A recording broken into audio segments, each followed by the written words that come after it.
আজ বিকেলে আমি যখন হাঁটতে বের হই, তখন ঝোপের মাঝে একটা ছোট্ট পাখির বাসা দেখতে পাই। তখন আমি পাখির বাসাটার কাছে গেলাম।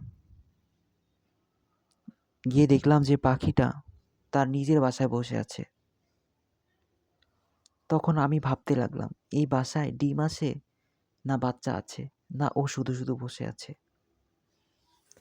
তখন ও চারদিকে তাকাচ্ছিল আর ভাবতেছিল, আমি এখানে কি করতেছি। ও আমার দিকেও বারবার তাকাচ্ছিল। আমি এক পর্যায়ে পুরো ওর সামনে চলে গেছিলাম, কিন্তু ও আমাকে ভয় পাচ্ছে না। উল্টো আমি ওকে ভয় পাচ্ছি, কারণ ও আমার দিকে এমন করে তাকাচ্ছিল।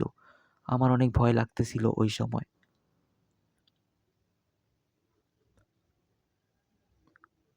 ও ওর বাসাটা অনেক সুন্দর করে বানাইছে। পুরো গোল একটা বাসা, আর ও বসে আছে ওখানে। তখন আমি একটু খুশি হলাম, কারণ তখন আমার প্রচুর জানতে ইচ্ছা করতেছিল যে ওর বাসায় ডিম আছে নাকি বাচ্চা আছে, না ও শুধু শুধু বসে আছে।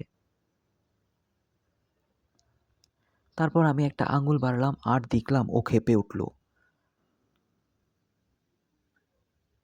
তখন ভাবলাম যে ও যখন বাসা থেকে চলে যাবে তখন ওর বাচ্চাগুলো এসে দেখব। ও দেখতে দোয়েল পাখির মতো, কিন্তু ও দোয়েল পাখি না। ওর লেজটা অনেক বড়, ঠোঁটটা কালো কালার, চিকন, গলার নিচে সাদা, চোখের উপরেও সাদা, আর গায়ের রং হলো কালো আর বাদামি। আমি অপেক্ষায় আছি ও বাসা থেকে কখন চলে যাবে।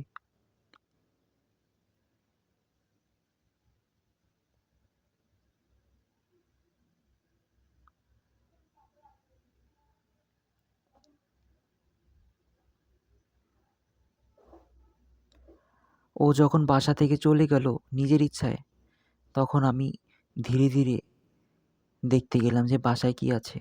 তখন হাত দিয়ে নিচে নামালাম আর দেখলাম ২টা ডিম আর একটা ছোট্ট বাচ্চা আছে। তখন আমি দেখে অনেক খুশি হলাম। আর ছোট বাচ্চাটা অনেক কিউট।